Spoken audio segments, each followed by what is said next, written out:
Pay close attention. This isn't something you see every day. All right, welcome back to another video, and today I want to take a look at NECA's Eastman and Laird's Teenage Mutant Ninja Turtles Lawson's edition. So wow, this is the 4-pack. This is really cool. Love this artwork here. And then it opens up and then you have them all here, and it's cool because this is a lamppost that is laying on the ground, sewer cap. You can't see it because it's out of camera, but yes, here they are. And then let's see if I can spin this bad boy around. Of course, you have the back part of the box. So with that being said, guys, let's get these guys out and let's have a look-see. Really quick, I just want to point out, this is the insert of the box, which you guys have probably seen a bunch of times, but this is after Shredder's defeat. Of course, that's Shredder burning over there on that pyre. And then you got the Statue of Liberty in the background. You got New York City in the background. That's really cool that they included this whole scene right here. Really, really cool. All right, so let's get in and take a look at these figures and the accessories that they come with. All right, now that I have all 4 turtles out of the package, I have to say these guys look absolutely amazing. But I have to tell you something. Man, I went into Target to get these. My homie CB Hunt sent me the info to take to Target to get it. I walked in there, I asked the lady says, oh yeah, we have 2 of them in the back. And so she called the guy and he says, oh yeah, I'll look for them. She says, yeah, but they're coming up under like an electronics type deal thing. She says, and they're only by request. By request. So that means you have to ask for them to get them. So the guy goes back there and he comes walking back out and he tells me, oh, well, no, we don't have any. But you know, they're gonna have an end cap on them, and they're gonna, yeah, he gave me a whole line of shit. That's pretty much what he did. So I was telling my buddy, you know, I was telling my friend CB Hunts, you know, hey, look, man, this is what I was told. And he was like, nah, he's lying to you. So I went back 2 days later, and there they were on the shelf. Now this asshole, pardon my language, but this asshole told me, he goes, yeah, come back on the 25th because that's when they're going to be put out on the shelves. I walked in there was 4 of them on the shelves. Now guys, you see these online on eBay, on the Kari, all that stuff, they're hitting like $300, $200 and some dollars. Don't overpay for these guys. Don't do it. They're hitting Target stores over by me on Long Island in Riverhead. They're there. I got them yesterday. There was 4 of these guys. I took 1. So that means there was 3 of them left on the shelves. And yeah, and that was the same store I went to 2 days prior. So anyway, I'm just letting you know, the Target workers, you know, they're full of shit. When they tell you, oh yeah, they go in the back and they look and stuff like that. They don't. I wasn't rude to the guy. I was very polite to him and everything, but come on, man. You guys are really put them out on the shelves like you're supposed to. Do your job. Anyway, enough of that. Amazing. I have to say, they don't come with a whole lot of accessories. They do come with, you know, a couple here's and there's, but for the most part, I mean, you know, some of them they're gonna have to, when I go over to articulation, I'm only gonna use 1 for the articulation, but when I do, they're gonna need a little bit of warming up because some of the joints are stiff, and that's okay. They're not seized. They're just a wee bit stiff, and for the price that you pay for these guys, I mean, you know, it's well worth it. So there's no reason to go over and spend tons and tons of money for them. So they're out there. Go get them. Get your hands on them, and don't take no from the Target people for an answer because, you know, they're giving you a line of crap. Anyway, enough of my rambling. But beautiful. I mean, I used to draw these guys back in high school. The original Mirage Turtles. I have 2 sets of them. One actually of the original Mirage ones is actually a knockoff. My Leonardo has a blue mask. I don't know how that happened, but yeah. And then all the rest are all red. And then I have the, you know, the original set where they're all red, and they come with the street diorama and all that cool stuff. So I have 2 sets of those. Then I have the 90s movie Turtles from the first movie, which is great. And now I have these guys here, which I've been waiting for them to come out with these guys. And I used to draw all of these guys this way back in the day when I was in high school. Yeah, so I mean, we can all remember the way it was on the old Nintendo game where they were on that like transporter pad with the Utroms coming at them and Donatello sticking his staff through one of their heads.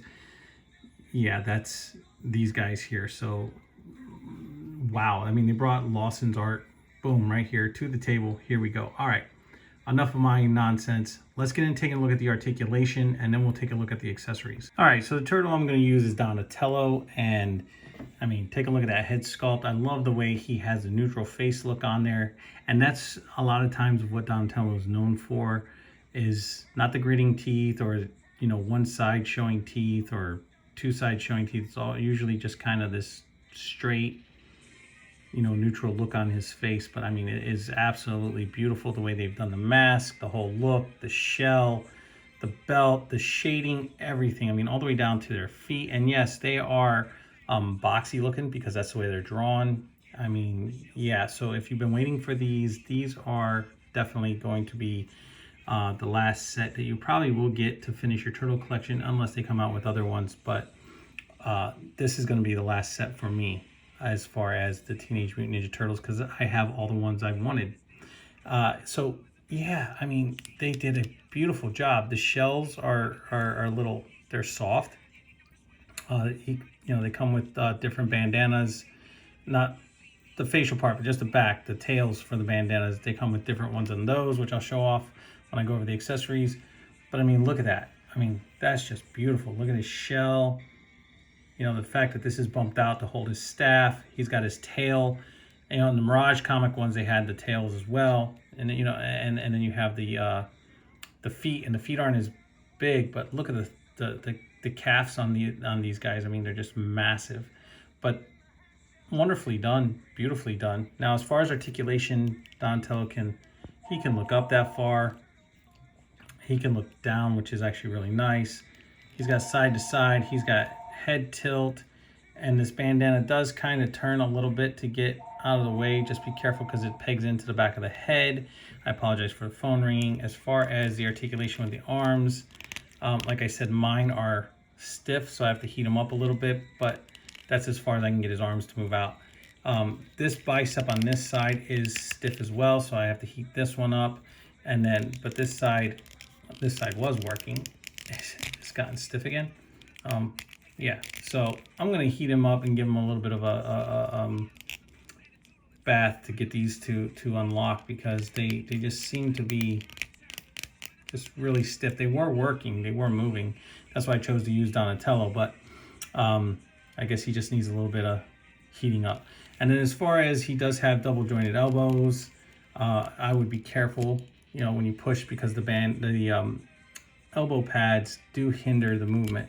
So that's about as far as you're going to get right here as far as that goes on the arm. Then he has his wrist swivel and then his wrist bend, which also is a little stiff. So I'm not going to push on these because, you know, they're expensive. Inside the shell, I don't know if you can see inside there, but you have the articulation as far as for his waist. And, you know, they get a little bit of turning and a little bit of a rocker in here, which is nice. As far as doing the splits, my one leg goes up further than the other. There we go. There you go. Actually, that's actually pretty good. He can do the splits pretty good. And then he has upper thigh swivel inside there.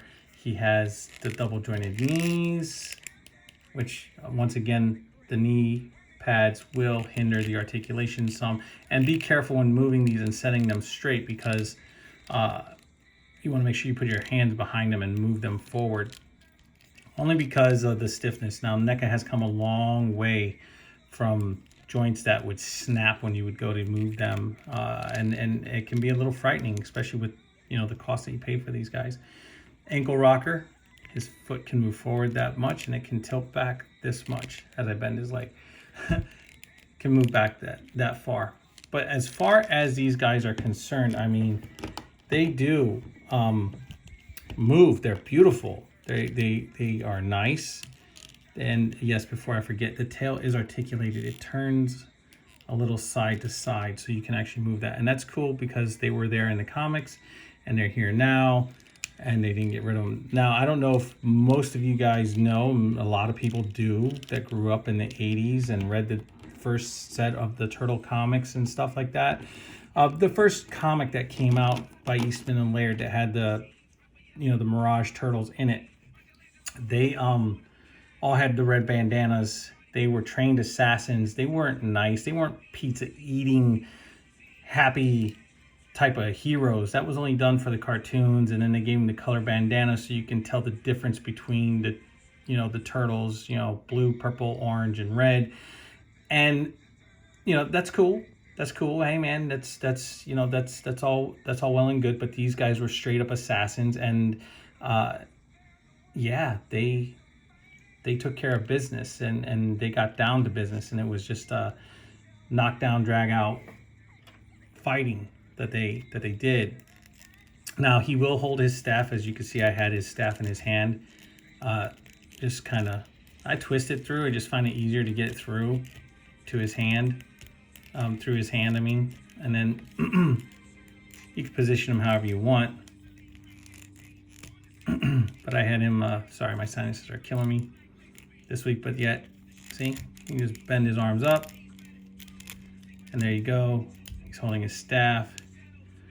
Give him a little head tilt, and he looks good. But yes, these guys, and these guys were nasty when it came down to getting down and dirty in the comic. And then they were, you know, changed for business reasons, and that's fine. Because if they didn't, we wouldn't have the Turtles today. And that's true. We wouldn't have the movie. We wouldn't have, sorry for my hands in the way. I'm just trying to get him set so he doesn't fall and knock everything over. That way we can get into some more, taking a look at the accessories here, have them all nicely posed out. But yeah, that is, and if you want, you can actually go on Netflix and watch, you know, the Toys That Made Us, and they have a whole really cool history on TMNT and stuff like that you can actually watch and check out. All right, so let's get into taking a look at these guys' accessories, and I'll go over a couple more tidbits that I can remember from the comics when I read them as a kid. All right, so first off, as the accessories, they have these saw blade type shurikens or throwing stars. Next we have the open hands. Next we have closed fists.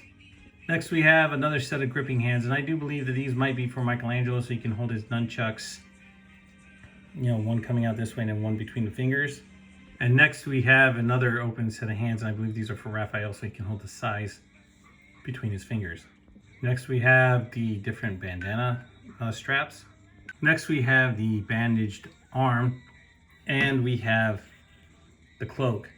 And I believe it was Leonardo that wore these, because I remember reading in the comic where Leonardo had this on. He was on patrol and he got jumped by Shredder and the foot soldiers, and he was the one that got tore up, and he was running from them, and he bandaged his arm, and they caught up with him again. He was on like scaffolding and everything, and they kicked the crap out of Leonardo. And yeah, I mean, you know, but anyway, off topic, the texture on this is absolutely beautiful. But yeah, they kicked the crap out of Leonardo, and then he was the one that was thrown through the window over at the over at April's in the comic. But yeah, I believe this went to Leonardo. Now, I haven't read those comics in years, so if I am wrong, don't freak out in the comments. Just tell me where I can go look at it, because I don't know where my comics are. They're put away, so I, you know, for me to go search for them, find them, and stuff like that, take a lot of time, and that's time I don't have. But I do remember that being Leonardo that happened to. Okay, so I don't have any comparisons out for you guys to see how they stack up against other figures. I figured you guys want to see the Turtles and the Turtles alone, and that's all well and good. But there is one thing, and this is just my personal opinion, okay, between the two sculpts between Raphael and Michelangelo. And Mikey, this is, in my opinion, Michelangelo, because this is more of a grin that he has on his face, not gritting teeth. Yeah, his eyes are kind of, you know, squinted, but they're not in a like an angry way. And his shell is not all battered up. His shell is clean like Donatello's. Like Donatello's shell is is clean. So that is the reason why I'm saying that, because if I'm not mistaken, in the he doesn't want to stand, in the comic, Michelangelo's, like Raphael and Leonardo were the ones that really got beat up. Michelangelo really didn't have all this scarring, you know, on his shell. So the reason why I say that this is Michelangelo is because look at Raphael's face. It's more squinting, he's gritting his teeth, plus look at the damage on the front of his shell. You know, he's been in the battle, in the fight, and the back of his shell's all smacked up too. Like, you know, Donnie's, I mean, I guess they're kind of close to the same, but actually Donnie's looks a little bit more beat up than Raph's, to be honest with you. But my point is that the front of the shell is where a lot of the damage has been taken on Raphael. And if you actually look at Leo's, Leo has a lot more damage on the front of his as well. So that's the only reason why I say that. And I'm just trying to put them back in the way that I had them posed out, because you know, this was actually a drawing of them. I can't get Michelangelo to stand the way he was in the drawing, but you know, I was just trying to do homage to that artwork with these guys set up like that. But anyway, that is the reason why I can deter my opinion on being able to decipher the difference between Michelangelo and Raphael. We all know Leo because he has the straps, and then he has his scabbards on his back, and then we all know Donnie because he doesn't have the strap going across, but he does have that bump out which holds his staff in the back. So if anybody can let me know, and I'm going to do some research myself now that I've already brought this up in the review, I'm going to check out to see who it was that actually wore this cloak, because I don't remember, but I'm pretty sure it was Leonardo that wore that. But anyway, guys, listen, let me stop with my rambling, and you know, I don't want to be whatever towards people that work at Target or anything like that, so please don't take it that I'm just being all, I'm not. But people have a tendency nowadays, because they know they can hoard these guys and people want them, and put them on places like Mercari or eBay and jack the prices up. And those that can't get their hands on them will pay that extra money to get their hands on these guys, if some people haven't already. Listen, the Jamoke told me it was going to be the 25th. I went back in there 2 days later. I listened to my friend. He was absolutely right. And there they were on the shelves. The guy's a turd. What can you say? You know what I mean? He's probably one of those people that hoards them, hides them, and puts them up, or hold them for his friends, and then his friends turn around and whatever. Look, we're all looking to get these figures because we're collectors, and that's what we do. But at the end of the day, we don't need people that are trying to make tons of money, you know, off of something that has been priced reasonable. And that's what, you know, we'll do for some collectors. Will be like, nah, just forget it. And I don't blame them. I don't blame them one bit. But anyways, just want to say to you guys that right there. I just didn't want you to think I was just beating up on someone just to beat up on them, because I'm not. But listen, this collection is awesome. I am very impressed with these turtles here. I mean, that's why I don't have my big hand in the way, because I want you guys to see them. I don't have a turntable so they can spin around. I don't have all that. Here, this is what you get. This is what I got. So, you know, I apologize, but, you know, look, you can get a good look at them. Hopefully you guys can get your hands on them and you don't run into the same issues that I ran into. And that's the only reason why I'm bringing it up, because that's just ridiculousness, man. Do your job, put them out on the shelves so that people can get their hands on them. And at the end of the day, when you're not working, you want to buy your own, just take it off the shelf and buy it, because you're allowed to. But anyway, enough said with that. Guys, on a scale of 1 to 10, I give these guys a 20. A 20. That's how beautiful. NECA has done a beautiful job with these guys. They have knocked it out of the park. They have hit every rendition of the turtles, at least for me and my collection. Kudos to NECA. Kudos for taking Lawson's art and putting it on here. Kudos to Eastman and Laird. Thank you guys. Thank you so much. I have to say that. Thank you, thank you, thank you. I appreciate you guys for all the work you guys have done throughout the years, keeping us entertained with the Teenage Mutant Ninja Turtles and everything else. And guys, thank you. Please like, subscribe, share, leave a comment down below. and hit that notification bell so you never miss out on anything new that I am putting up. And yeah, I'll catch you on the flippity flip.